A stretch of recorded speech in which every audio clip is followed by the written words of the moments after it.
And we're back with me, Johnny McMurray, on the On the Spot Football podcast for yet another fantastic guest. If someone gives you glasses before you come on the podcast, you make sure to wear them.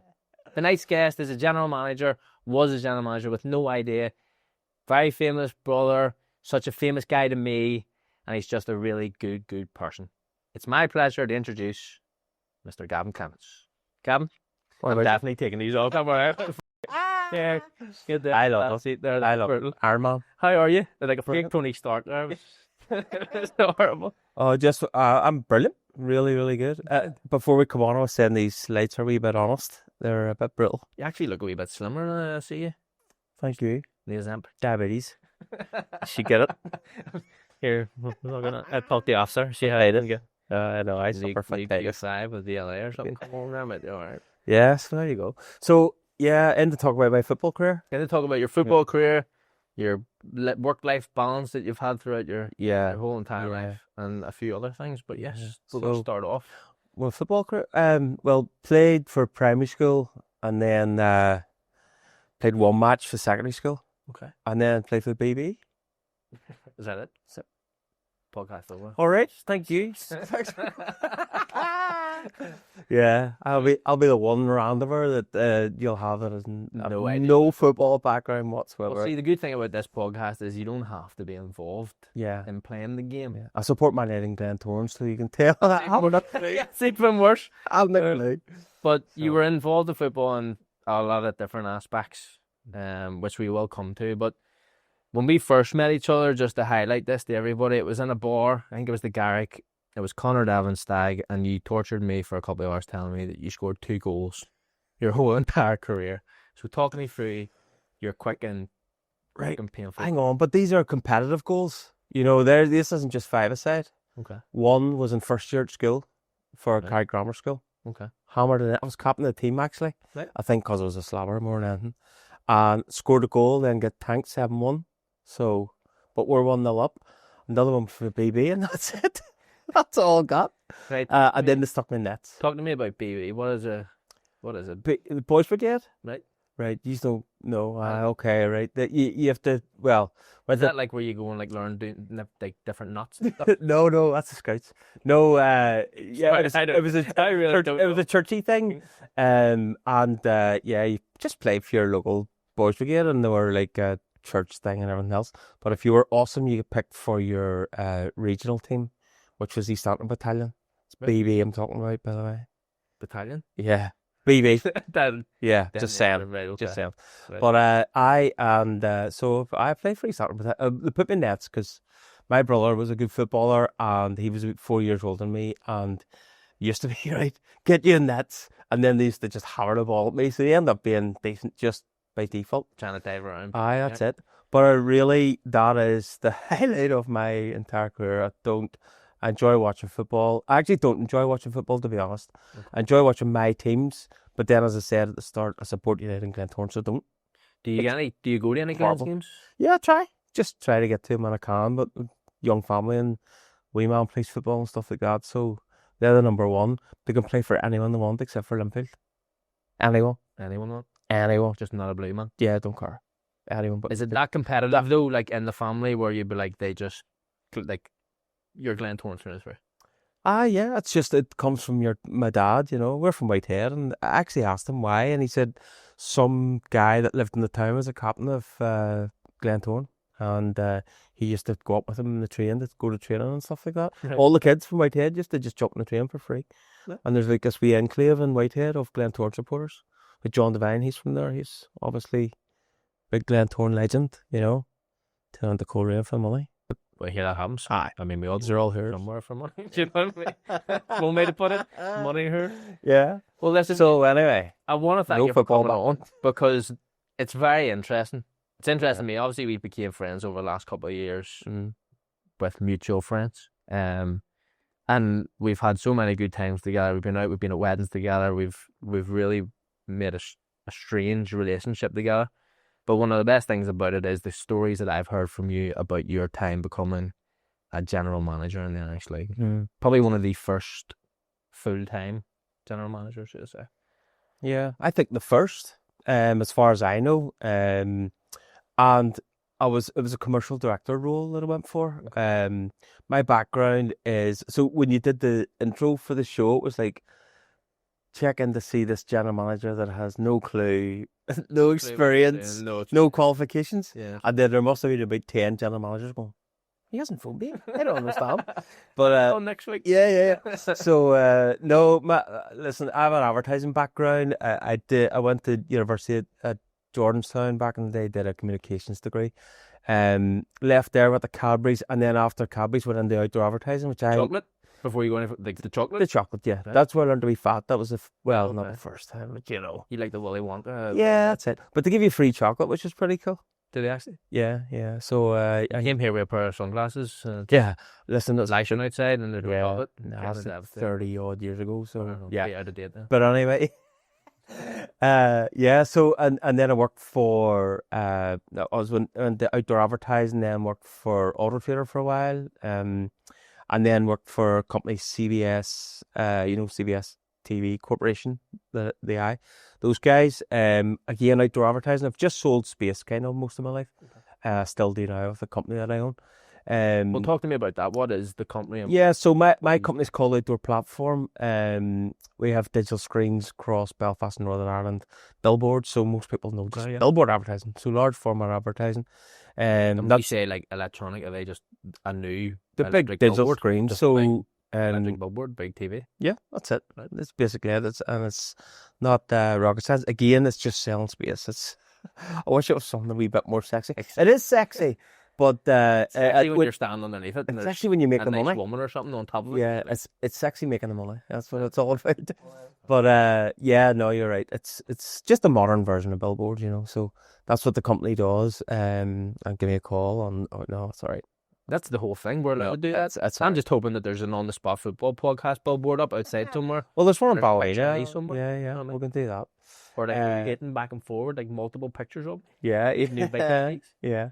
So anyway, that's what I do, and just random as hell. A friend of mine, Lee McFall, sorta, Dirty Linfield fan. I'm going to Northern Ireland this weekend with him. Actually, we're going to Germany this weekend. Nice. But he said, "Here, did you hear Larne's got like this millionaire owner coming in?" And again, I always followed Irish League football, and I was like, "What are they at?" Don't know, and job went in, I don't know, paper, online, can't remember, 2017. And I'm just nosy, to be honest.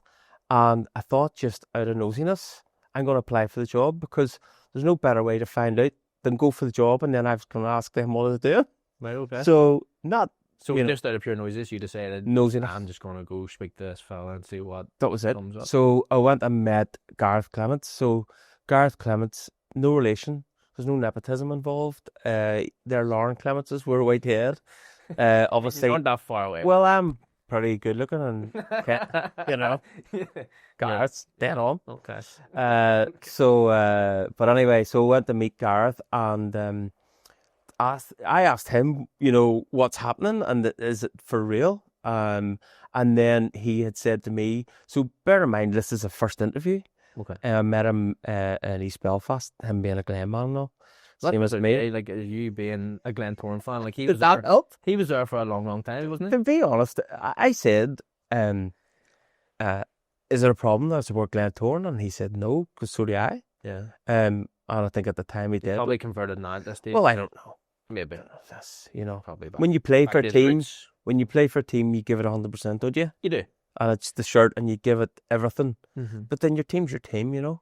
Yeah, you'll always, once you leave, you go Wayne Rooney, United, Everton, same thing. But anyway, so I met with Gareth, and then he said to me, "So, what would you bring to the job?" And I had sat out in the car. I can't remember where the hotel was. East Belfast, anyway. And I sat in the car park and read about Man City and what they had done, being a small club, with no fans. And coming up, United fan, that was just a thing there. So anyway, like a small club growing or coming up and getting big and engaging it. And so I just sort of copied. I just read. In fairness, they obviously got that influx of money at the time too, so it was kind of like like Larne are, to me, Larne are the Man City of the Irish League. what they did, how they built it, how professional they were. So anyway, I had a chat with Gareth. Gareth said, listen, Kenny Bruce, he's the owner of Larne Football Club. If you're one of the ones that comes through, he'll send you an email directly and invite you to a second interview. So I went to Larne, to a hotel, for a second interview. I did a good bit of work on the propos, or my pitch, I suppose, and I'd called it Aspire to Inspire. I have So no... that's the one that they took, because that's when we turned. Yeah. When I signed, that was their whole. Yeah, Aspire to Inspire. Still, as you walk, as you enter the ground, you still have Aspire to Inspire and the badge and everything else. So the aspirations of the football club was to inspire the town, the businesses, the people, the schools, and all that stuff. So that was my idea. That was the strategy that I put together. But I pitched that in the first instance to Kenny and Gareth. Actually, Kenny turned up blocked. He was, listen, he was out the night before. He was late to my presentation, but a bit like this on the spot, because I worked in advertising, I had designers at my disposal. I had my mate, Lawrence, who worked in a printing company. I had other friends working in other printing companies. So I actually had a big pop-up like this. Well, it's TV, but a big pop-up with a new Larne badge. So like the new Larne badge they have now. So circle badge, modernised, because the old Larne badge looked a wee bit like a pirate's tattoo. They were the football and all. It was just curly edges. It was always a shield, They never touched it. So, and again, this big Aspire to Inspire. And then I had put together fake documents, like fake, strategy documents. Okay. And set them all designed at the front and all. So I had set them all out. Give them like their own wee booklet. I had it ready to go. But so see, like in hindsight to this, and I know you're going into a wee bit of detail, but are you just doing this to take the complete piss at the time, thinking I really don't care, but you know this what? is kind of funny on my part? So the first time I met Gareth, it was just nosy. Okay. And then Gareth said, "Here, by the way, look at and they showed me the digital. This is what the ground's going to look like, and this is what this is going to look like, and this is what Kenny wants to do, and this is what he wants to bring." And it got me really excited. And I'm like, I'm a dickhead. Like I just love. I know I forgot about that one. No, but I just loved like the concept of it. So I really get into it, and just my mind then just started running. So I then put together this presentation, which at the time, Aspire to Inspire. I got my bro at the time who worked on Q Radio. Who is? Stephen Clements. Yes. So Stephen Clements, a legend of Q Radio and BBC. Yeah. And Stephen, I said to him, listen, could you do me outro, is that the right word? Coming out of the weather and into the sport. And what we're going to do is, I told him, get Larne to win the Irish Cup in 2021, beating Linfield, of course, in the final. And then I'm going to walk Kenny and Gareth back through the 4 or 5 years before of how did they arrive at this winning destination, where I said like they won these cups and everything else. But my whole thing was off field. How do I generate revenue? How do I engage with the community? How do I win hearts and minds? That was really my bit. Yeah. So I then took them through how what we did that helped us arrive 4 or 5 years later at you won the Irish Cup. Now, bear in mind, this is Larne, not the Larne that everyone knows today, but the Larne that maybe you and the uphill pitch before it was redeveloped, and I mean, yeah, changing rooms. That's it. The wee white wall at the side and all, and just and it was shite. A fiver in the bank, and a community club, everything else. But you went down to Larne to see your team win. Yeah, that was it. That's what you did.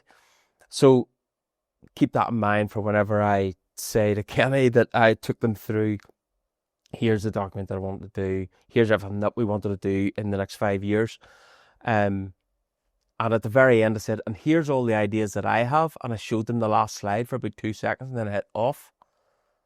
I'll leave it with you. Yeah. So they were like, what is it? And I was like, you have to. Well, but the thing is, lads, I earn this. Now bear in mind I work for a corporation, an American corporation, and I earn quite a lot of money. And I said, I earned this, which was a lie, because you always have to up it a wee bit, you know what I mean? And Kenny went, no problem. Oh, really? I said, sorry, what?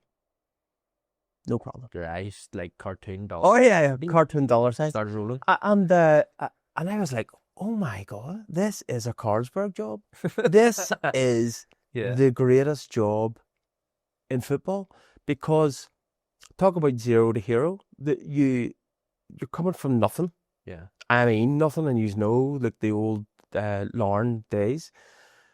So you just had to improve on nothing. And I had all these amazing ideas for all the off-field, like the kit launch. We signed an exclusive deal with Nike to. No, we didn't. We didn't sign an exclusive deal with Nike at all. What was it Chris Morgan? Yeah. Club Sport, is it? Club Sport, yeah. Club Sport. Anyone could get a Nike kit of anyone at any time. But this is part of the mischief that I said to many of our conversations. I take inspiration from a friend of mine called Colin Hart, who ran an agency in Dublin. He looked after Paddy Power, right? And he told He's one of the greatest they're the advertising best. They're companies the on best. the planet. Like, but their whole marketing department is called the mischief department. Okay. Right? So if you're a marketing manager, or you're a marketing executive, or you're the marketing director, on your business card and on your emails, you're called the mischief director and the mischief manager and the mischief executive. You got to think about some of the stuff. Like, a lot of people who watch this will obviously know who Paddy Power is and what they do, but some of the stuff that goes out online, you're sitting going like, oh, that's close to the edge, but it's like, complete genius, because everybody talks about it for months. So with that in mind, and of course knowing my brother Stephen Clements, who was mischievous as hell on the radio, and that's our family. We're just love a laugh and everything else. So I just caused as much mischief as I could, and really pissed people off. Bear in mind, Larne are still in the championship. Tiernan's going full-time football. Madman. Yeah. How's that ever going to work? It worked. It did. But anyway, so I caused as much mischief as possible. Did this thing that we signed an exclusive agreement with Nike. Not exclusive, but an agreement with Nike. But I got in touch with Bravo, who did the digital screens, Roy Walker, old Crusaders manager, and said to Roy, listen, could I have the screen for an hour up in Belfast? And I got Chris and Gareth Clements to stand in front of the big digital screen, and we got it spinning around with the Larne badge, and it said it was Larne badge, and it spun around. It had Nike. It said, just do it, and just said, we just did, and then put this thing all out on social media to say Larne signed with Nike. Sure, everyone just went nuts. And they're cracking up because it's like anyone can get it. Like, anyone could get it. So what that did, it just went viral. But that's all I was doing, because I knew, and especially because it was in Linfield's back garden, they were like, what are they doing here? Yeah. What's Belfast got to do with Larne? And we're taking over. We're going to take over Belfast. I mean, now you can see, even with the wee minibus, the wrap of the minibus, that was along with me and Niall with the youth. We were like, here's a great idea. Let's send the bus into Belfast. Yeah, just have the badge running around. That's annoying. A lot of other things lately. It has, no. So he's a great fella, So we did that. I did the kit launch. The kit launch that I think we did the first ever live kit launch. My brother, again, free of charge. He did everything for Larne for free, and because of me, obviously. We did the kit launch with Larne. I brought in Larne first team. I started Larne Ladies. Now, when I say I started, again, no football at all. Yeah. But the team came from Ruby's, the local bar, and they had a ladies team. And I went across to Guy William that was running it, and I was like, here, we kind of need to give us your team, will you? And he was like, yeah, all right. And I said, listen, what we'll do is full kits, all home and away, everyone gets full kits. We'll go into the 4th division, but we'll give you the same media coverage as we give the first team. So even him trying to sign... See, for him, as a person to give up that team at that stage... He came across as manager. Is that it? So he was just, I'm just going to be the manager. Free kits. So, but this is the genius as well. Ruby's buying the kits at this stage themselves? Yeah. Okay. And then, so when Kenny came in, so again, for the kit launch, I had the first team, I had Connor, Tommy Stewart, and Shane McElhinney. Yes, right. Shane, yeah. And so my brother wanted somebody with a background story. So Connor with Man United, Tommy playing against Juventus, and Big Shane had just came back from Canada, I think. Mm-hmm. So he's like, give me somebody I can talk to. And then it was after that, all the other players were like, I used to play for City, and I played for Villa. I didn't know. No one cares. No, it's done now. Yeah. But and then the Larne Ladies, so we bought them across from Ruby's, started them, went into the I think third, fourth, I can't remember what it was. Give them as much social media presence as possible. They got the full fake background and everything else. Now, bear in mind, they never had a team. They didn't have a Larne Ladies team. Yeah. So to even do any of this, so for William trying to sign players, they were like, because the revolution was happening. Yes. Aspire to inspire. Yeah. You know, what the first team was doing, signing players that, by the way, have no football background. So they were signing players that were probably famous in the Irish League, and I hadn't a clue who they were. Marty Donnelly, so the Cliftonville legend that I know now, and I kept on having to ask him what his name was. And the maddest person. Not a clue. Loveliest guy, just mental.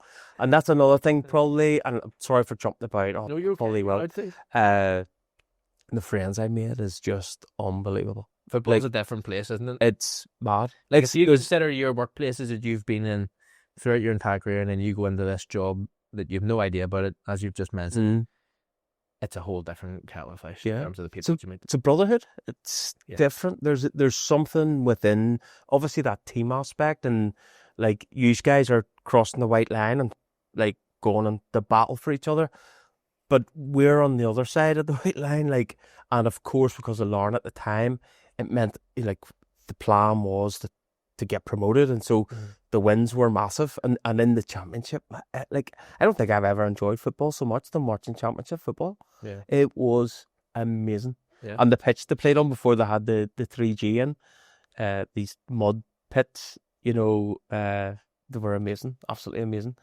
That was another thing as well. When Kenny arrived, said we're going to be doing a stadium, 3G, 4G, whatever the pitch was. We're going to have investment, put 2 million quid in, all this kind of stuff. And then there's a guy, Mervyn Mackay. You know Mervyn? Yeah. Header. Absolute header. Well, he has a stand. A lot of Larne fans know this, but they have the Mackay stand. Yeah, I know. Yeah. I was printed wrong and all. I just thought that was perfect. just was perfect. But anyway, so I come in. Mervyn had this idea of the tent thing, like a dome. A dome. Yeah. That's it. Maybe United's looking at that now, aren't they? I think he was ahead of himself. Anyway, this dome thing, the pitch was too small for Europe. I only found this out afterwards. Remember, no idea about football whatsoever. And anyway, Kenny, from 0 to 100 in 3 seconds, and he's like, scrap that. What are you talking about? And he said to me in Tiernan, go build a pitch. And I was, me? I sell space. I don't build pitches. Yeah. So then, anyway, after the meeting, me and Tiernan got to go, what do we do? It's like, well, Crusaders have one and Cliftonville have one. So we'll go and speak to him and say, where'd you get your pitch? I went up and met, first one went to was Crusaders, and met guy Tommy Whiteside. And Tommy was like, I mean, what Tommy Whiteside did for Larne Football Club, I don't know if, well, obviously those involved know. Talked about this, but Tommy was part of the stand, the redevelopment of the actual stand behind the net. There's a lot of different things, yeah. Everything. So we had mayhem beforehand of this as I came into, different architects, different people, different ideas and everything else. And, Tommy was nearly, just relax. Here's how you do it. And it came with this blueprint and just went, here you go. And I'm like, for a Crusaders fan, he, for me, was about the Irish League. He wanted the Irish League to get better. Yeah. And for me, what Larne have done for the Irish League is out of this world. Yeah. Everybody has followed them. Don't care who says anything different. Yeah. They've done everything the right way. But anyway, me and Tiernan went and spoke with Tommy, and he was like, I can do it. We can bring it in. I'm like, happy days, because I sell space. Do that then. So I got him to present to Kenny. Kenny was like, bang on, happy days. So we then did the refurbishment of the stadium. That was amazing. Then for the launch of it, we then bought Rangers over, Glasgow Rangers. Bought Rangers over for a friendly. Again, things like, bear in mind, I'm not involved in football. I don't have any background in it. And then Glasgow Rangers come over and Rangers TV say, listen, could we interview for Rangers TV for this upcoming thing? And I was like, yeah, no problem. Your man goes 3, 2, 1, you're live. I was like, so, and he just started asking questions straight away. See that, and podcasts, and newspaper interview. I was interviewed by the Independent in Dublin. I was like the Mirror, Telegraph. I don't be involved. It's not anything I'd ever been involved in.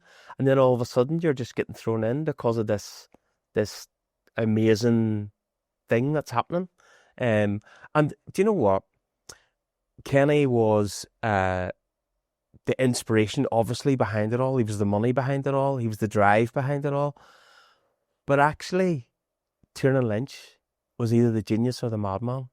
He was going full-time football before Kenny was anywhere about. Yeah. At Larne. No, I remember. Do you know, was it Red Stripe or something? They had a load of French kids over and they were trying to amalgamate the academy. They had the BTEC. Yeah. It wasn't Georgetown. The Tech, Belfast Met. And then they tried to swap them in. Yeah. So I'm a big believer in the universe and you know, bringing things up, you know, calling things from the universe. And you think, Tiernan, I'm calling full-time football. Hadn't a clue how it was. Well, I did have a clue what he wanted to do. He had no idea it was going to go this way. Yeah. And then the struggle luck, a very rich person was in your lap and you. Wow. I hate load of. But I mean, the first thing Kenny did was say, "Listen, you don't work for us anymore." And Tiernan was like, "Who are you?" "I don't know who you are." She said, "I own the club." "No, you don't. I signed a contract with these boys."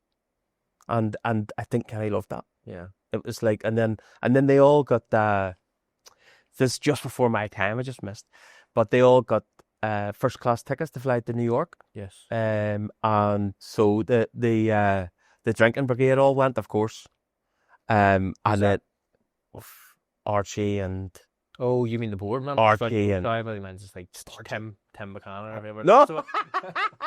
So just just the board at the time. Okay. And it was, listen, they were helping the team float, but it was on vodka instead of water. So they all got invited. They all got invited out to New York, and Tiernan as well. And it was like, give me 2-3 pages of why you belong on the board firstly, and then why you're going to be manager. And so some people got kicked off the board, and then probably rightly so. Yeah. But sure, Tiernan's good at that. You know what I mean? Now, he has always believed in it. You have to give him credit. He kind of, we'll just say, you kind of your purpose. Yeah, that's it. And then this football that not only had the championship not seen, but Irish League had not seen. I know because I followed it for 20 years. Yeah. The mighty Glens teams. So I'll get a slating for this, but they were, for me anyway, it was like, get the ball down the wing, cross it in, Gary McCartney goal. Yeah. Same thing on the other side with Linfield. And then this beautiful football come out of Larne. Tiernan playing Man City football, Pep football. But in the championship, and the boys were getting a booting. The players. So like, who do you think you are? Yeah. They've doubled, and then you boys like you getting slobbering at the sideline, and Chris Ramsey, they shut up or I'll buy your club. I love that. Just cheeky dogs. Chris, he'll love you. Isn't that? Oh, I know. Brilliant. I think it was like his lock goal or something. He said somebody was slobbering. Shut up, I'll buy your club. But just amazing, immense. And then I'm all the off field. So I don't think you could ever be as much as the beautiful football that Larne played, and still do play, I think. Gary Havern, what a coach. Brilliant guy, brilliant communicator. But the football they play on the pitch is amazing. But don't think you can never make it to Real Madrid, Liverpool, Benfica, all the big clubs.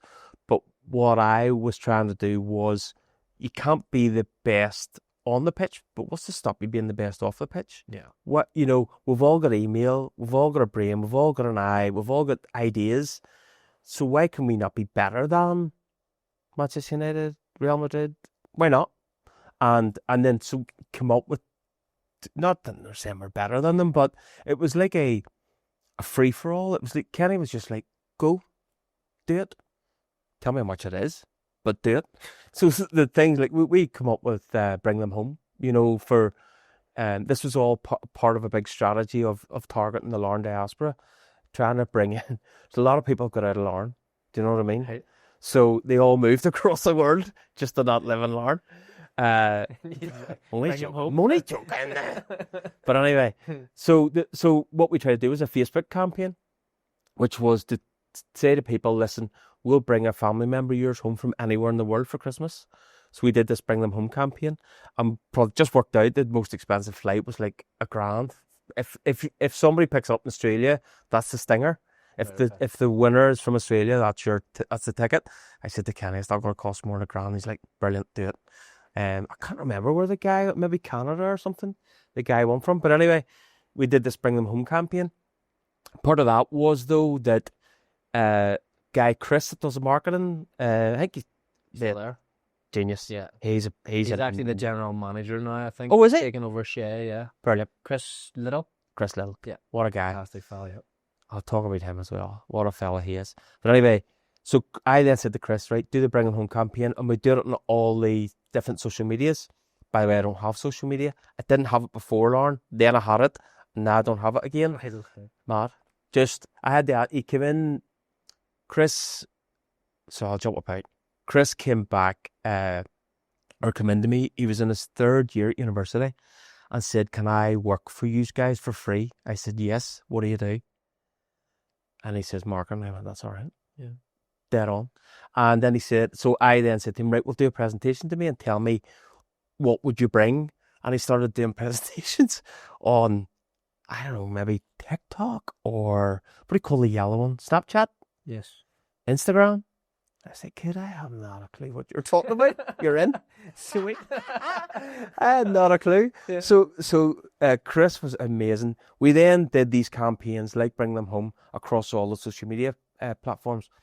I then, with my advertising background, whenever we do a campaign for somebody, we do a post-campaign analysis. I then said to him, go through all the social media campaigns and then go back to the sponsors who we asked for loads and loads and loads of money off and say, listen, thanks for the money, but look at the exposure you got. Now, you can see every single team in probably Ireland doing that now, but we did that in 2017. Yes. Because people say, here, sponsor the team, won't you? Why? Because you're a supporter. Brilliant. Happy days. What do you get? Yeah. Buy you a pint. It's not what it's about. This is the investment, and it's a return on investment for these people. So, Bring Them Home campaign. We then put that across all the social media. Then we went to the sponsors and went, look at how much exposure we got and everything else. But what we did from that was not only collect the names of Larne supporters that were abroad, because it was you saying, can you bring my brother home who's in Spain? So there's a Larne guy in Spain. One of the things was you had to have a connection with Larne. You either had to live there or your family lived there. You know, you couldn't just say here, like, I'm from Dublin, you wouldn't bring my brother home from... drive down the road. Aye. So that was the connection. So what we were doing was collecting Larne supporters all around the world. And it was massive. I mean, unbelievable. India, South America, North America, all across Europe. So we then collected all these like stats. We also then got the names of the relatives who had never bothered with Larne in their life. Yeah. But there's 18,000 people in Larne. The stadium holds 3,500. We don't need much of the town to come in. So we started collecting all the names of all the people who then we could then send out and go, do you know you can get a season ticket for this amount? So what you got was mum saying, look, I don't even know who Larne Football Club are, but I want to bring our Jimmy home. Yes. And then, so we then were going, well, this is how the social media is starting to get involved with people.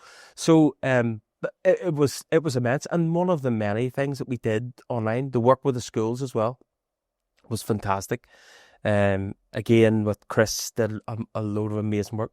We did a schools flag competition. I believe the flags are still at the front of the ground. We did them as a solid version, put them up. Those kids are 19 now. Yeah. I know as my son's school was one of them. They were P7, P6, P5, and those P7s are 19 now. 18, 19, they're all driving and stuff. And we got them involved at that time. Reason behind that, again, being a Glentoran supporter, when you go to the matches, Linfield, Glentoran, Cliftonville, Portadown, Glenavon, you see the flags all around it, and it'll be like Portadown Glens, or it'll be East Belfast Linfield supporters, or you know, Carrick Portadown supporters. And I try to say to like, first of all, I said, can I meet all the supporters clubs for Larne? So what the rubies and met Unbeaten. I was 7 lads. Good lads, by the way. They hated me because from Whitehead, by the way, just born in Larne. That was my thing. Okay. So out. But That's where you home, man. I live in Carrick, Glentoran supporters. So these boys hated me. Like they were just, what are you doing here, son? Yeah. So when I spoke to them guys, told them what I was trying to do, told them the plans, everything else. And then I said, was there any other supporters clubs? And I'm like, no. But one of the guys was from Ballyclare. And I was like, you should do a Larne Ballyclare flag. And they were like, why? But we're Larne. They hate Ballyclare. I was like, but I live in Carrick. I'll do a Larne Carrick flag. And it was just, for example, the CIA, as it you call it, Casual Inver Army. Mm-hmm. I made them their flags because they didn't have. I think there was only about 5 kids. So see, sorry to jump in there, but see, whenever you're talking about these in the supporters clubs, were you behind the ultras? Remember the kids? At one stage, there was like a group of maybe 20 or 30 kids, and they all turned up and they were pretty much getting Stephen every week. But they had a wee drum. We loved it. And I bought the drum. So you pretty much were. I bought it. They didn't.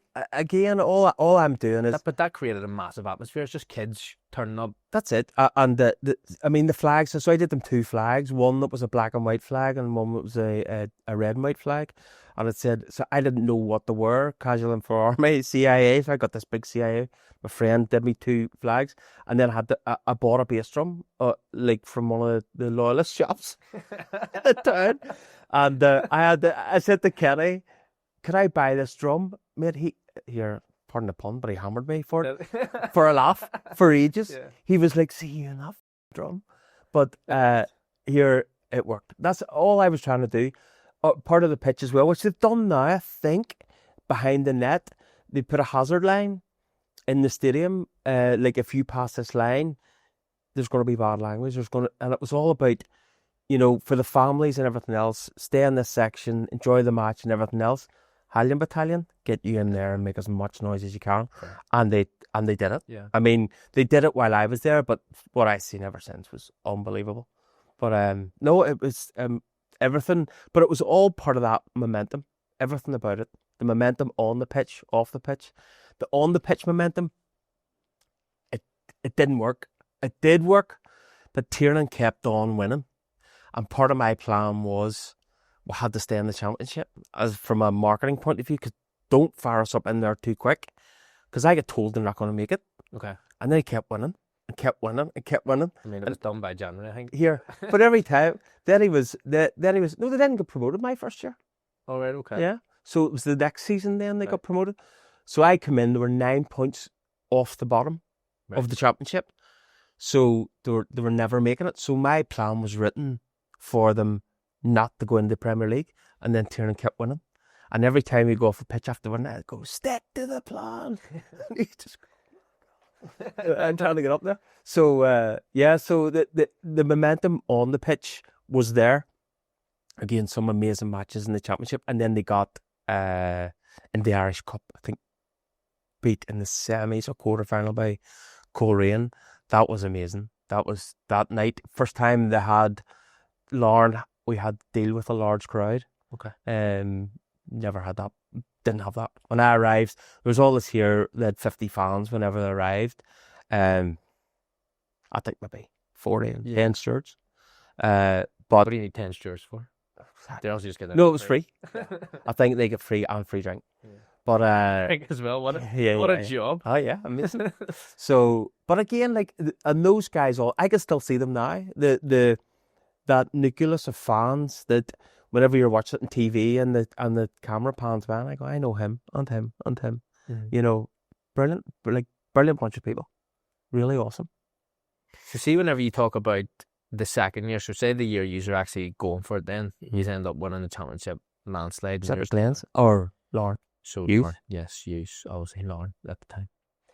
Talk to me about some of the things that happened throughout that year, because there's quite big things that happened, materialised. I think one that I remember quite frequently from having the conversation with you is the lion and the sheep. Oh, flip eye.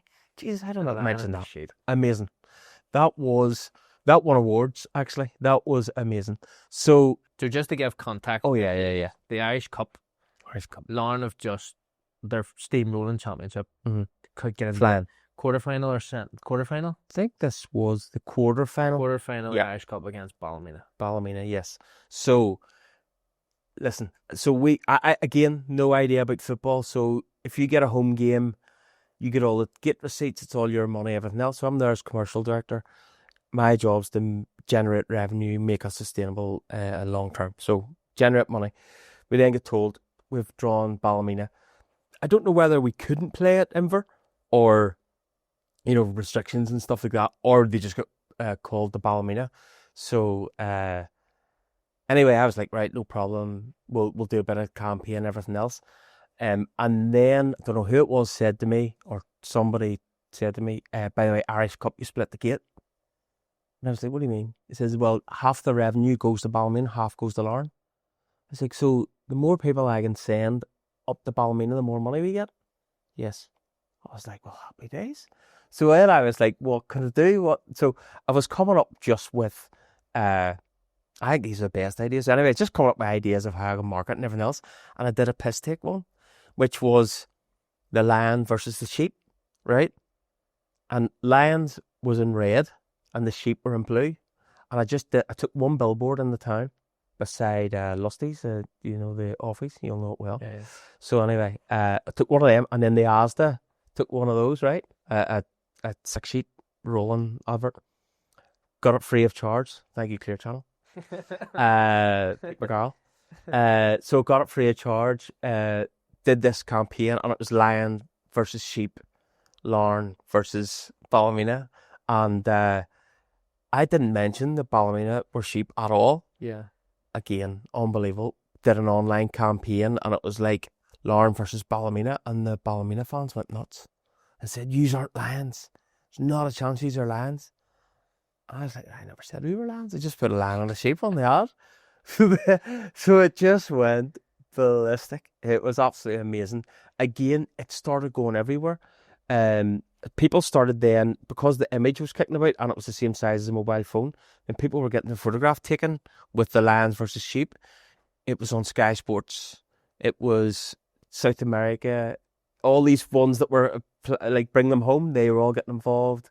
South America, India, Asia, and it just went absolutely nuts. And Ballymena fans went mental.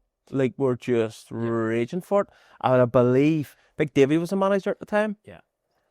Tiernan, by the way, hated this. He was like, what are you doing? It's hard enough to win a match. Obviously pressure for Tiernan. Oh, yeah. But like Kenny and me loved it. I've got to give you credit here, because it's probably the only time that I've ever seen David completely buy into somebody else's thing. He had printouts on everybody's peg. Yeah, oh, that's right. We took a double page spread in the Ballymena time. Had everybody's, like, that same printout was just above your peg. Yeah. And you went in and it was like, look at this. Yeah. And it was like, how dare they? Oh, fuck, right? Yeah. And it really worked. Yeah. I got to give you credit, it did. Yeah. So amazing. I think it was a draw, and then went to replay. I'm not sure. No, you beat us. Was that right? So anyway, there you go. So shows you what I know. Told you I don't know football. Because I can always remember, was it Kieran Caldwell just laughing at me and running off? Thank you. Yeah. And then that's right. Leads on. Yeah. So the reason why I asked the question was because obviously the whole concept around it was genius from your part. Yeah. Mischief, yes. Cause mischief. But straight after the game, Cheltenham. Oh, why? Cheltenham happens pretty much. The next day, I think pretty much you just go home. And I always remember, obviously being close to Connor and David McDade and people like that, they were like, if we won, we're going to Cheltenham. And Kenny's flying us private jet to Cheltenham. And I was like, are you? I was like, one, you won't win. Two, you're definitely not going to Cheltenham. One, you won. Yeah. And the next minute I was getting phone calls from a private jet. I was like, but you all went to Cheltenham. Unbelievable. Like, even so, prior to that as well, my role, like, so I haven't worked for a corporation before. I set up as if it was corporation. So I set up a budget and said to Kenny, listen, and by the way, Purple Bricks were just about to sell, I think, hundreds of millions. So Kenny was in Canada, Australia. I was getting phone calls at 3 a.m, setting up for 3 a.m. for me. I was setting up for phone calls for 3 a.m, and then he would just ring and go, "Nah, I'm blockhead. I'm not I'd be sitting with all my notes and all out, getting ready to sleep. It's like, no, Back in the bed. it's back in the bed. But anyway, so even then, my first budget meeting ever was in LA.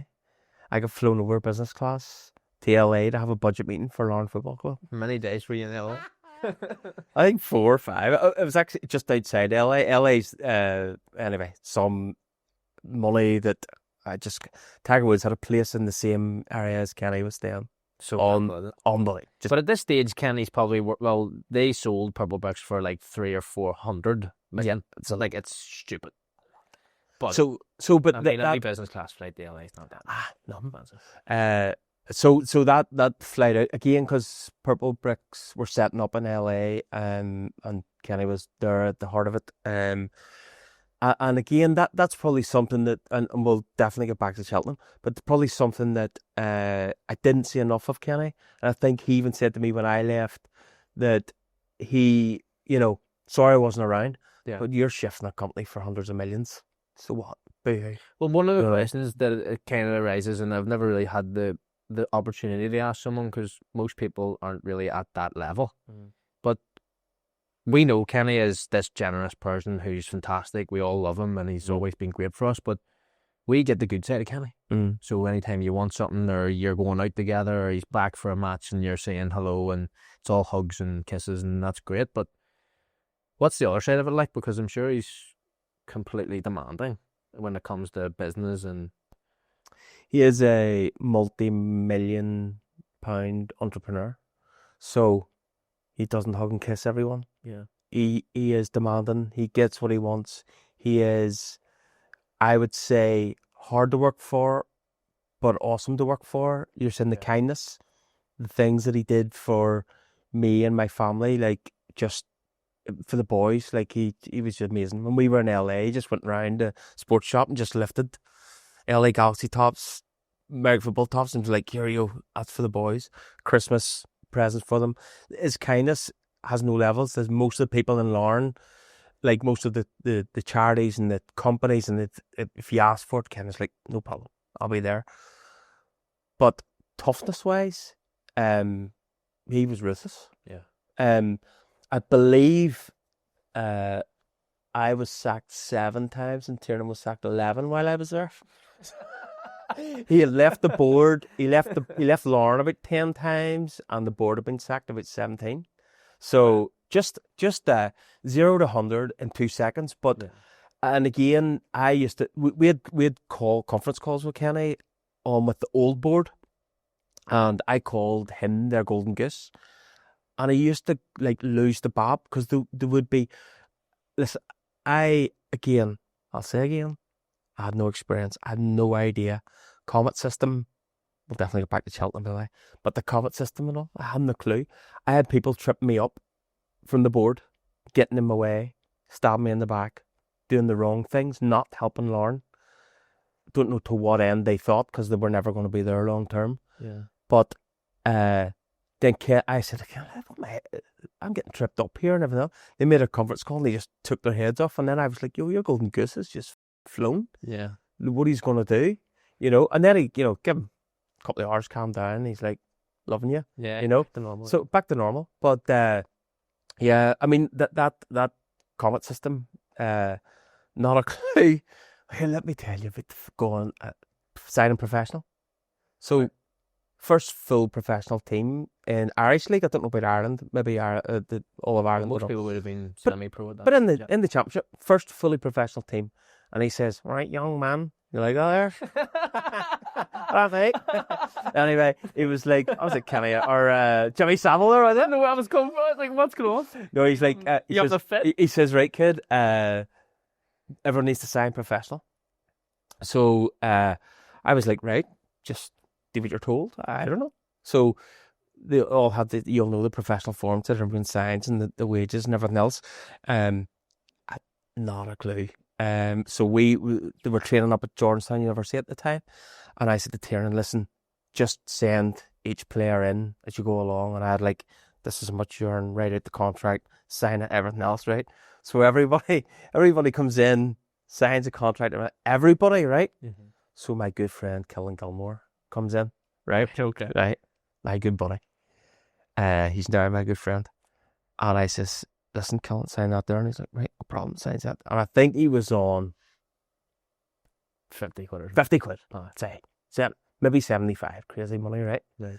Sign that there, right? Professional football, no problem. It's all done. Send it away.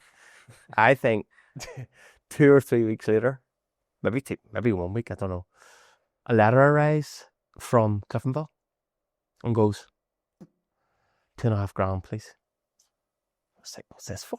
And the development fee for Killen Gilmore because he played at Cliftonville. Oh, okay. Right? Yeah. 2.5 grand. I was like, oh shit, what have I done? Here, and I thought that was bad enough. One arrives in from Linfield. Killen Gilmore, development fee, 2.5 grand. To them film Here, version. 5 grand. 5 grand it cost. And then Killen tells me the story. He went back to ask Tiernan, he's like, here, yo, boss, could I sign for next year? And he went, no chance, you cost me 5 grand. You get that taken out of his budget. All because I hadn't a clue what I was doing. Yeah. I just signed everyone professional because he said so. That's what I didn't know there was such a thing as development fees and stuff. Yeah. But all that kind of, that stuff with, like the off the field stuff with Niffle and stuff, I had not a clue. Yeah. I remember, do you know Barney from Crusaders? Yes. Oh, he did me, boy. You do you one? Oh, Big brilliant. Barney's a lovely big fella now. Before. Amazing fella. So nice. Amazing. Yeah. But he did me in the nicest type of way. I loved it. So we got Crusaders in, must have been County Shield. And then we had a visit by, I'm going to get this wrong, but say County Shield committee, and then the two teams, and then they sit together, and then they go, it was at Inver, show me all your health and safety. Now, bear in mind, Tommy Whiteside helped build this stadium. Right. Just thinking about that, actually. Sneaky. Right? Sneaky. So anyway, so we're sitting in this and blah, blah, blah. That's all good. And then Barney goes, Gavin, where's your toilets? And I went, oh, just there, outside the ground. And the man from County Shield goes, what? They're there. We put them in. They're brand new outside the ground there. And I went, no. Has to be played at Crusaders. You have to have toilets inside. He did me. He knew right. And he was like, here, where's your toilets? I thought he wanted to go to the toilet. But he just absolutely... So were these were they just built outside, or were they just like Portakabs? Portakabs just arrived. I mean, the stadium was just getting built. Okay. But it was all like that home advantage was massive. Yeah. And Barney's just like, where's your toilets? And they're, Big Barney. Did me. Bang. Brilliant. Just did me. It was back absolutely cracker. But all of that, like the professionalism, everything else was rewarded. Like you said, like trips to Cheltenham. The boys played hard, or played football hard, worked hard, and then they played hard. I got flown, business class to LA, and then I got me on a private jet. And they bear in mind, no football, just advertising a good life and everything else, but I've never been in a private jet. And well, here most people still have. I'm still there with amazing, people, to be honest. amazing. First time I ever took off sideways. Right. So the front bit has all the big padded seats and everything else, and then the players, they put the players on the pleb down the back, and there was benches. So you're like sitting opposite each other. Benches is a bad word, like a private jet on it. Right, yeah. But anyway, you're sitting side by side. So when it takes off that way, you're like, where you go. First time ever, take it off sideways. But as a claim to fame, amazing. Flew into Birmingham. It was like 20 grand return for the plane. But I then I didn't come back on it. I only went over on it. And then I went to Man City the day after for it was a legal event. I took Andrew Scullion. See the solicitor. Me and Andy went to this thing at Etihad, which was amazing. Empty as usual. Nice day or not. Another day. He loves City. Anyway, so everyone else flew back, and Cheltenham, what a day! That was fantastic. Did you just fly out the morning, get there, go to the races, straight on the flight back home? No, stayed overnight. Stayed over in Birmingham again. Can't tell you where because I don't know. It was blocked. Yeah, Stayman. You would well suspect. I think we went somewhere to eat. There was Purple Bricks people turned up. They always turned up. They were great lads. And then then we the betting then at Cheltenham. I'd never been to Cheltenham I think been to horse racing once. Went to Cheltenham, amazing. But Kenny then give every table, there's 3 tables, and give each table £1,000 and put it in a pint jar. £1,000 pint jar. Have you ever played better ball golf? No. Right. Anyway, better ball golf is like you take the ball, you play the shot. So this was a bit, and then next hole you give it to somebody else and go, I've made it. So everyone's picking a horse each, near enough. So each race is different. £1,000 over to you. It's all so you either put £1,000 on any horse you want and lose your entire table of money, or I'll put 100 on, and so that's what it was. So each table, and he says whatever table wins keeps the money, right? So we're all like, who's betting on, and there's all different tables and everything else. Anyway, went down to the last race, and some people had £3,000, some people had 800, there's still money kicking about. And I think whoever was in the lead was like, well, we're just going to go in the favourite. And it was like, do you know what? We'll all go in the favourite. So everyone just like, it was a ridiculous favourite. And we all just put all the money on the favourite. It was like 7th or something. And all I saw was the doors going, as Kenny left. He just stormed out. He was like, I am out of here. See you later. Don't even think the race finished. The doors just went, see ya. He was like, I just threw £3,000 away. There must have been £8,000 there to win. Yeah. And we just, each table wrecked it. But so some of the experiences I've had with that club and with Kenny at the helm is insane, but it's something that you'll never experience again. No, like I'll never live out some of the stuff that happened in the moment. And I don't think as well. And there's the point out here. It's never a point of him being like, "I'm Kenny Bruce, I'm extremely loaded, and I'm just throwing money about." It was never that aspect. No, it was reward.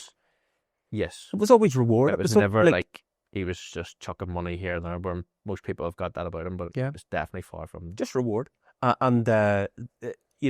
He is a work very hard person, but he plays extremely hard as well. Yeah. And he just made sure that, and again, it was that brotherhood, that family thing for me, that I'd never seen, as you say, working in the normal industry. Yeah. That there's people that are your colleagues and stuff like that, but I don't think you get in a scrap with them. And I see these boys, 11 of these on the pitch, and somebody hits one of your players, and everyone piles in. Yeah. In business, people, it's like pick up the person. You all right there? So it just and this experience for me that I just never thought I would have.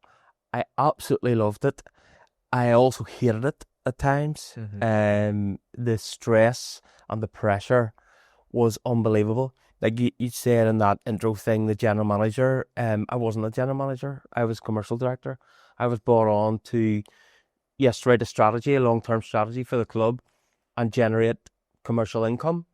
But it was about, I would say, 3-4 months in, and I think it was actually Niall who became general manager then. And Niall was my head of youth football, and he said, "This isn't commercial. This is a general manager." Like I was organising. Pretty much around the club. You had to get the bins cleaned, and you had to get the car park cleaned, and then the trees needed cut, and you were who's cuts the tree? I don't know. I sell space. Like, I hadn't a clue. I had to sign players, professional players. I signed Tomas. Tomas McLean the Fame. I think that's brilliant. Good Kim. You're welcome, Larne. Yeah. By the way, nothing to do with me. I was just there doing the admin, but it's claiming that it was me. Up at the shops at Ardoyne, at shops. And I remember because it was he's at Cliftonville, and I think Crusaders were looking for him.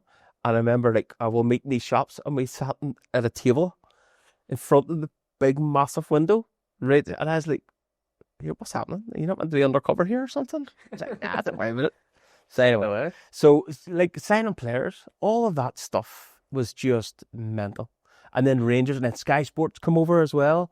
So we bought Sky Sports over for a game of 3 halves, which was local Gaelic team, local rugby team, and the soccer team. And they basically swapped, had a go at everyone's sport. And then Sky Sports via my man. No, I can't remember. I'm working with names. But anyway, Sky Sports presenter come over. And Is that the guy Kenny knew? yeah, Really? amazing. James something, was it? James. James, yeah. So James was a Larne supporter. Random as hell. He came to Queen's University when he was a kid, and his mate was from Larne and supported Larne. So he bought over Sky Sports, did this whole event, again interviewing me on Sky Sports. Like you're saying, this journey. Yeah. And I only had that journey for less than 2 years. Where they went after that, the Champions League music and stuff, that was something that Kenny had said to me, I want, and then I wrote it into the strategy. Everything, I would say. Everything's happened bar the full redevelopment of the ground. Yeah, I'd say. Out of those 5 Everything. And the education, that was all Tiernan's idea with the whole further education college, because he had done it. We then, me, him and Niall took an afternoon out and went to Coors Corner and took an afternoon to write a strategy about how we're going to build a further education college. And I was like, it's amazing. See what you write down and what you believe, and then what you can actually achieve is, and then what happens is every other club does the same thing. What is it they say? Manifest, isn't it? That's it, manifest. And it's not every other club does the same things, all they're copying us. Look at the Irish League. It's amazing. There's so much money. There's so many kids that want to play football. So not all these kids can go to the same college. Most of them only offer a 2-year thing, so they can only have 2 classes. So they're going to need to go somewhere. Somebody has to house them. Whenever, I think Kenny now officially is away from Larne, is that right? Yes. So I sent him a quick message just to say thank you for what he did for me for 2 years. But also, like, friendships that has been created because of this man. My very best friend, Conor Evelyn, now has a baby because he met his wife during one of the trips to Dublin. So there's been families created. There's been, wives, girlfriends, friends, the businesses, the amount of money. I own my own business now because of Kenny. Not because I stayed long term with Larne, but because I left Larne. Sometimes your time's up. Your time's up. Well, it's not just that. It's like only whenever you can look back can you join the dots and go, that led me to. If I hadn't have done that, it wouldn't have led me to this, which led me to that. And to have it's a bit like you having that in your, like, you could have played Irish League and it'd be everything else, but see that spell. See if you're lucky enough to touch for Larne. Yeah. No player will ever forget that. No. Well, speaking of that, obviously as times move on and you end up becoming your own boss, getting your own business and stuff, but what leads you after 2 years to thinking, time's up, time for me to go, I need out? What happened? Was there fallouts? There was, I mean, I think there's a lot of fallouts. For me, I say it was Barbergate. Barbergate? Yeah. I just made that up. As in haircuts, yeah. So Barbergate. Yeah. So I just made that up. But no, could be well fitting. I know. So just one of those. Again, I had stupid ideas. So Aspire to Inspire was, aspirations of the club were to inspire the town and to help the businesses and everything else. And one of the local barbers had said to me, or I had said to him, listen, would you cut some of the boys' hair? He's like, no problem. Like, I'll do it for free every Friday. By the way, Man United's doing this now. You seen that? Yes. Just saying. 7 years ahead of myself. Sure. But sell space. Sell space. So So I invited this guy to come in, and I just said to the lads, listen, Tiernan and all, and I think even the Grange, what do you call him? Seamus. Yeah, well, you said it. Even there. Just to let people know, it wasn't said. Cut. Don't cut it. Stay as. Yeah. No. Yeah, I say the smile. Well, I think Christmas. I saw him smile at Christmas one time. Well, I love the opposite of the Grange. Anyway. So yeah, everyone's getting their haircut and everything else. And I was like, just put it online again, just help the kid out because he's doing it for free. Yeah. I don't know what happened. Well, I'm guessing one of his friends owned a hairdressers in the town, and Kenny lost the plot and was like, "What are you doing? Why are you doing this?" And I was like, "Just trying to help a local business and help us." And isn't it good? And the boys get a free haircut. And he's like, "No, how much you charge them?" I was like, "Charging the hairdresser to cut their hair." And he was like, "Yeah." I was like, "I'm not." And he was like, "I don't know if you're commercially switched on enough. You should be. You should be after 2 years of you should be, all. Well, you should be charging the guy." And I was like, "Well, I don't think so." And I don't know. Maybe I was at my end. I did out of my depth. I didn't know what I was doing. I wrote a strategy. I delivered the strategy. I thought I was doing the right thing to the best. And for if 9 times out of 10 you've done the right thing, and the only thing that you did wrong was Oh no, I did loads of things wrong. That's the only one I'm telling you. get a barber in. Do you know what I mean? No, I know. So and do you know what? Again, Kenny, I was just listen. I'm not going to work anymore. I'm done. It was actually was it Korean that for my birthday actually, Korean Irish Cup time they get beat 5-4, some brilliant game.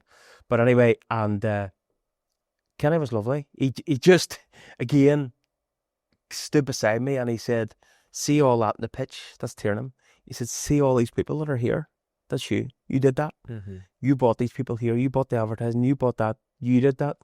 And he said, "Will you stay?" And I was like, "No, I think I'm done." Yeah. And I had no job to go to. I just was relying on the universe to send me in the right direction. And yeah, so I was just done. And then here, what a blessing that was. And then they got Niall in. Niall asked me, he came to me and was like, "What do you think?" And I was like, "Brilliant. Do it. You'll love it."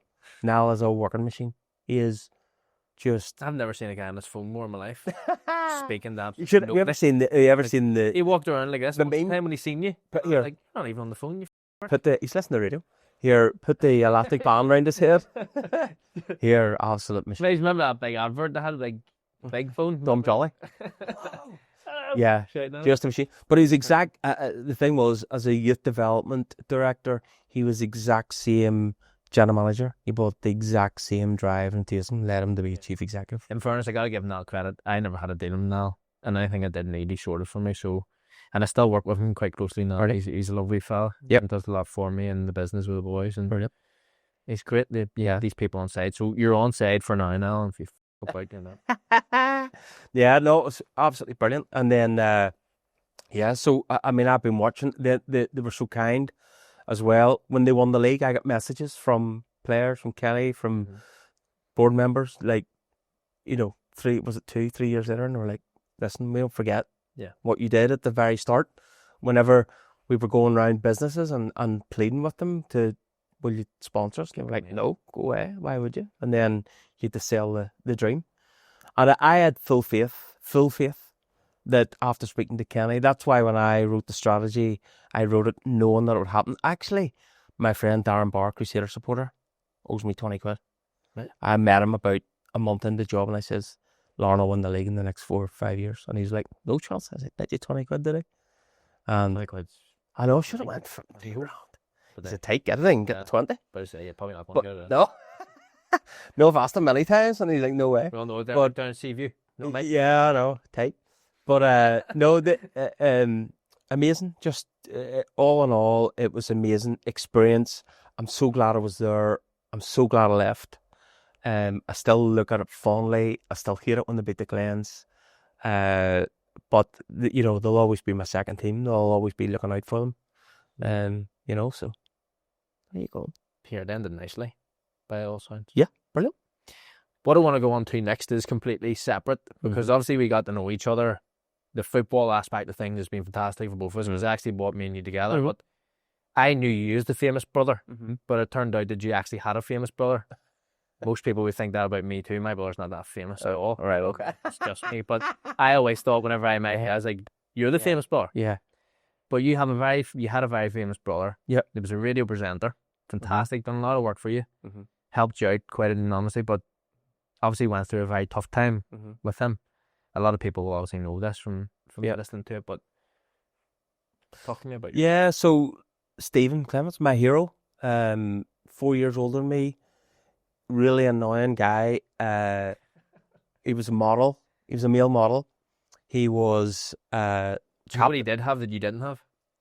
Her? Fantastic set of hair. Like his hairline is immaculate compared to yours. Your attitude stinks. Stinking. Your attitude stinks. Anyway, so yeah, model, captain of every team that he, like badminton, tennis, cricket, football, rugby. Go easy. Don't know about that. But just talented sportsman, a member of Mensa, genius. He come up with in primary school, come up with his own equation that the maths teacher had never seen. It was like, that's just working. I don't know why it's working, but he's just come up with his own. Just a genius. Yeah. And I think when people heard him on the radio, the other radio presenters probably just couldn't move at the speed he could move at. Yeah. And Stevie always said there was two types of DJs in Northern Ireland. One which was a cheesy DJ that was smashy and nicey, hey, welcome on the radio, and then the DJ who is the actual DJ that does clubs and stuff like that, and then they would find themselves going on the local radio and everything else, but he considered himself a presenter. Yeah. So just give him a microphone. That he said to me during the Larne Kit launch, I was like, so I had a script and all for him, and I was like, so see whenever they come out, you say this, and he was like, would you just go away? Yeah. Self-space there, kid. This is what I do. Give me the microphone and just absolutely rocked it. Watch happen. Yeah. So he was my hero. We loved each other. We told each other we loved each other all the time. I know we come off the phone and go, love you, bro. But he was my bro, and I genuinely loved him. We hugged each other all the time. We talked all the time. We then sadly lost him. I think most people watching this will probably know we lost him to suicide in January 2020. I just left Larne in October. And Larne were fantastic, by the way, as were Northern Ireland, Ulster Rugby, Belfast Giants. Stephen have worked for them all. And I didn't and still haven't to this day looked at the newspapers. We've got them in the house. I couldn't do it. I just could not bring myself to do it. Yeah, so yes, they were look. It was amazing. It was the hardest time. Is a devastation. I just lost my mum there about a month ago. I don't know, 2 months. Head's pickled. Well, you met me just shortly after, so it was just before I went on holiday, probably about 9 months ago. Yeah. So in May, that for me broke my mum. In 2020 when we lost Stephen to suicide. Losing a kid is just different. Couldn't even consider it. The devastation that I felt as a brother, anyone I spoke to, that listened to him on the radio, because he was in their car, in their kitchen every morning. They got up with him every morning and went to work with him every morning. And sometimes because of his banter and humour, they wouldn't get out of the car and then they'd be late for work because I needed to listen to this and everything else. So whenever I spoke to them, then we started up the Stephen Clements Foundation during lockdown. Everything went wrong. We were to have a funeral for him, as you would, and the police talked us out of it because they said this is going to be George Best stature here. He had 100 and something thousand listeners, but not just that. All of them were going to come out, and then they were going to go to Carrick, and then not that they were going to line the route, and the police were like, listen, we have to get 3 different police like escort sections or whatever to get involved, and we're like, actually we're not a religious family, so let's have an order of service, like a celebration, and we're thinking that like one of the big hotels in Carrick or something like that, and we didn't get the chance because then lockdown came. So we didn't get to.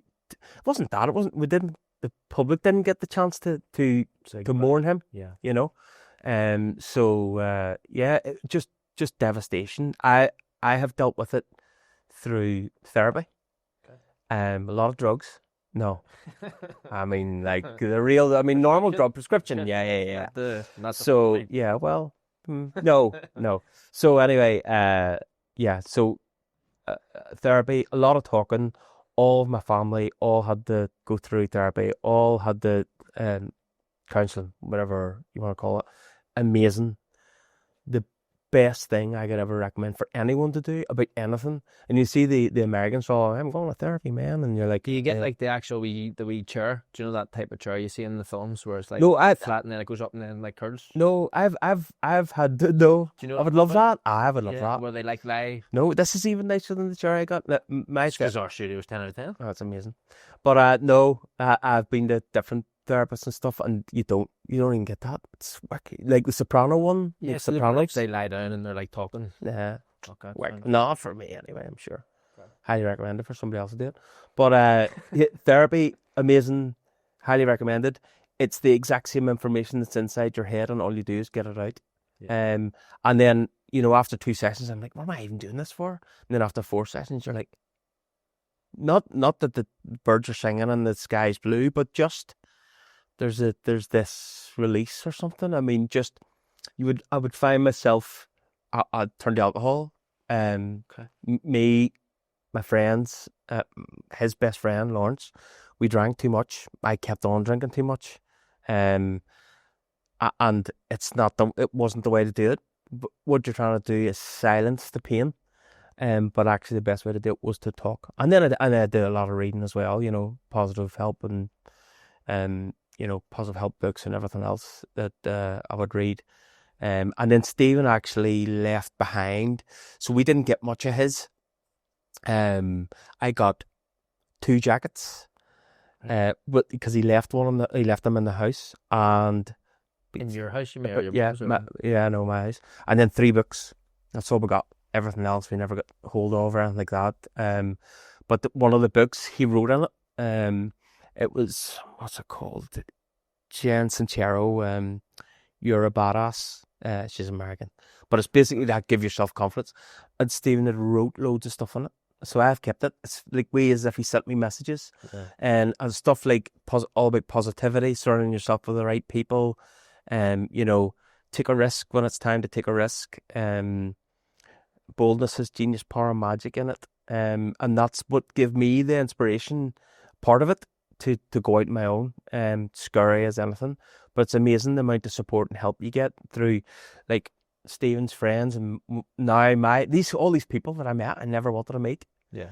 Do you know that they were all Stephen's friends that he had amassed through being, and I would have never met them if they'd still been here, and I just wish I never knew them because I wish he was still here. Yeah. You know, so it's like a catch-22. That is. Yeah. Like Gareth Murphy and Tommy Fitzsimmons, 2 guys that were. I found books that they had sent to Stephen, and like about positive mental attitude and everything else, and Emmett Scanlon as well, the actor. He's been amazing. He was Stephen's friend before he was famous. Now he's in Peaky Blinders and all that other stuff, and he's it's been lovely, but like a niceness that I never wanted to see. And I think honestly it did in the end break my mum. She just downhill. See you later. And then we lost her. It was dementia eventually got her there. So I think it's hard to like put into terms what it would be like as a parent, never mind a brother, to lose someone like that. Like. Yeah, no, it's unthinkable. Especially someone who's in that light. Do you know what I mean? Like, like even if you're able to deal with it and confine it into your own home, because like there's people around the streets that know, but he's a global star in Northern Ireland. Do you know what I mean? Yeah. No, it's funny you're saying that. I say he always called himself Northern Ireland famous, and not even that famous, because he's on Q Radio. But I don't want to. No, he just got a job with the BBC. His dream, that's what he wanted to do. I think one of the last posts is him. It's like him and is it Kate? Yeah, and they're like pretty much saying like that's his last show, and like I remember speaking to you about that. Yeah, so there was a song that Take That, Never Forget, and then that was always our thing. We had any post that we did on social media afterwards, which was Never Forget with the prayer hands and a wee heart, and that was always like Stevie Never Forget. But that was his song he played at Q Radio, his last song, and in the words of that, it's like never forget where you're coming from, because someday somebody else will have this job, you know, and do what you're doing. And it was just, but he was like, he loved Q Radio, he loved his listeners, and he was just moving his progression in his career, and he landed his dream job. BBC were unbelievable, with him, and then with me and the family whenever he passed away. And the guy, jeepers, I can't remember his name. I'm really bad with names, by the way. Right. What's your name? Don't worry about that. Don't worry, anyway. On the spot. So yeah. On the spot.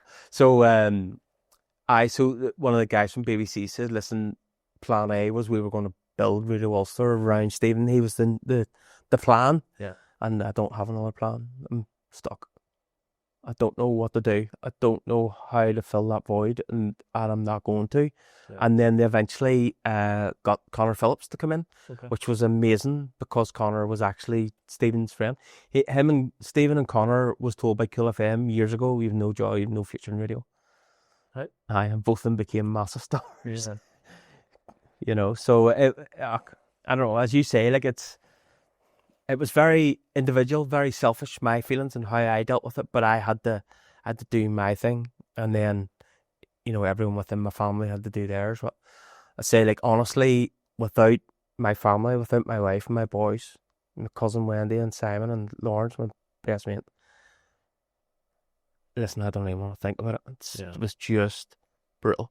I wish he was here. I want to tell him, by the way, Liverpool's won the league twice. What? Ronaldo come back to United. United are shit. Yeah. The world was told to lock down. I know. Like America bombed Iran. He'd be like, what? Don't start me in Gaza, by the way. But yeah. Do you know, if you think about it, in 5 years, it's Larne won the league. Larne won the league, Stevie. I forgot that one. What? There you go. He's Unbelievable. kit launches thinking it's not going to happen. And that. No, we knew it was going to happen. I wrote it. He listened to this. So yeah, so it's Incredible. Yeah, it's incredible. He's incredibly missed. Actually randomly, I've a tattoo. This is his tattoos. I don't know whether you can see them or not. But I'm sure they can't. Don't know You showed him the camera. I don't know if you can see them. But anyway, Yeah. so they're his tattoos that he had on his forearms. He was in Korea, a teacher in Korea for 3 years, teaching English. So he got his name and my nana's name and my granda's name. I actually got that just to confirm. We were in Berlin one time. You had to go get somebody to actually check it out. Didn't we? Were in Berlin, and me and Stevie were standing in front of the Brandenburg Gate, getting photographs, taking everything else away for the weekend. And these two Asian girls came and were like, "Can you take a picture?" And I was like, "Yeah, no problem. Where are you from?" Korea. And I grabbed his arm and I was like, "What does that say?" And they were like, "Stephen, this is Rita Riley." And I was like, "Brilliant. Happy days. I'll let you off." I didn't know what to say, you know. So I was like, "I'll let you away with that now." But yeah, so a guy, Willie Grattan, Willie G, tattoo. Based in Whitehead or something. Whitehead. So Willie Grattan then did these tattoos for me for free, and then broke his cardinal rule. I asked him to put Stevie's ashes in the ink. Okay. So he sprinkled some of the ashes in the ink. So Stevie's ashes are in this tattoo of mine, which I literally carry about with me all the time. As well as he's in the bit of a car. What? The bit of your car? Yeah. His ashes. Right. Bit of a car. Always? Always. I don't know whether they will. I don't know where they are. So some are his. What do you? So I've got a heart. In the urine thing in the. No, like you get a box and the ashes in it, and they're in a bag or just. I know, in a box, and they're in the boot of my car. So see what happens if it opens. Well, when the boot opens and all, like Tesco's, I would go, "Watch out, that's my brother." Love it. My mum's in there now as well. And my mum in there as well now. The whole family in there. You've got a Range Rover to house everybody. Thank you. It's comfortable. So anyway, yeah. So again, just dark humour that my family have. Yeah, we split the ashes, and the ashes have been sprayed in Whitehead and everything else. But what remained is in the boot of my car, just fair enough, because it's funny. Do not open the boot. Nobody opens the boot. Nobody. Do you remember that there? Well, office show. Well, but anyway, it's been an absolute pleasure to have you on. Yeah, it's been weird, hasn't it? It has been weird. That's the way our directions are. Do you know what I mean? There's no point in trying to change it like for the rest. Yeah. Not to say it, but yeah, it's been a pleasure. Thank you for coming on. Thank you for telling your stories about Larne, speaking about your brother. It's been fantastic. I've really enjoyed myself. But we end this podcast with hugs. You know that's no different. So I'm not a big hugger. Bring it in. Thank you, Roger. Thank you so much. Love you so much. Right then. You didn't make me cry. Glad I didn't cry there. I was thinking I was going to be honest. In your face. In your face. Join us next week on the On the Spot Football Podcast for yet another fantastic guest. Next week's guest is an absolute Irish League legend. A centre forward who's played for Linfield and Glentoran. Everyone will know this name. He's one of the leading people in the IFA at the moment. Jobs for the boys, as some would say. But join us next week. See you soon.